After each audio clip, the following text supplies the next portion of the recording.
আমি দায়িত্ব নিয়ে আজকে এখানে দাঁড়িয়েছিলাম। আল্লাহর ইচ্ছা শরীর আমাকে সাময়িকভাবে সহযোগিতা করে নাই, এটাও আল্লাহর ইচ্ছা যে এখন আল্লাহ আমাকে কথা বলার সুযোগ দিচ্ছেন।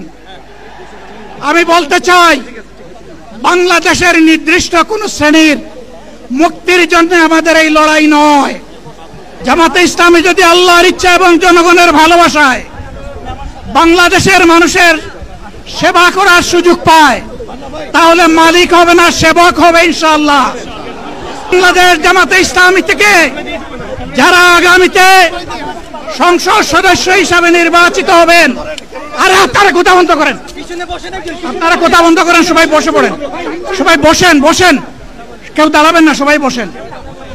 যদি আল্লাহর ইচ্ছায় জনগণের ভালোবাসায় বাংলাদেশ জামাতে ইসলামী থেকে সংসদ সদস্যরা নির্বাচিত হয়ে সরকার গঠন করেন, তাহলে কোন এমপি, কোন মন্ত্রী আগামীতে সরকার কিন্তু প্লট গ্রহণ করবে না।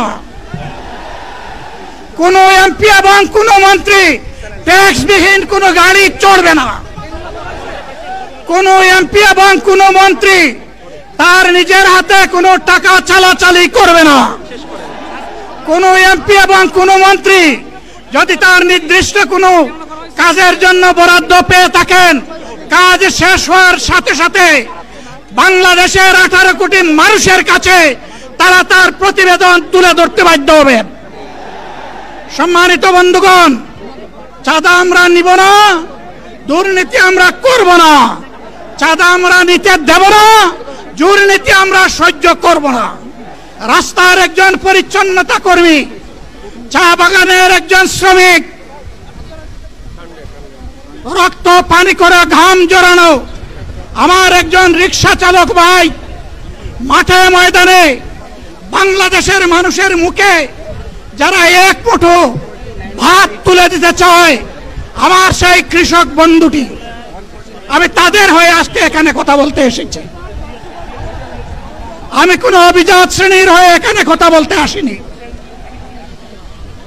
আল্লাহ তাআলার অশেষ মেহেরবানি, আজীবন সকল রক্ত চক্ষুকে উপেক্ষা করেছি, জেল জুলুমের পরোয়া করি নাই। আমার আফসোস, 24 সালে জাতিকে মুক্তি দিতে গিয়ে যারা জীবন দিয়ে শহীদ হলো, আমি তাদের একজন হতে পারলাম না। এতগুলো মানুষ এমনি এমনি জীবন দেয় নাই, জীবন দিয়েছে জাতির মুক্তির জন্য। যদি বস্তা পোতা পুরানা সবকিছুই টিকে থাকবে, তাহলে কেন তারা জীবন দিয়েছিল?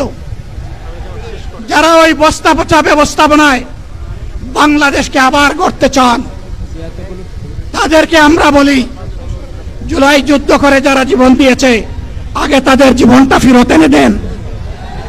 যদি শক্তি থাকে ফেরত এনে দেন।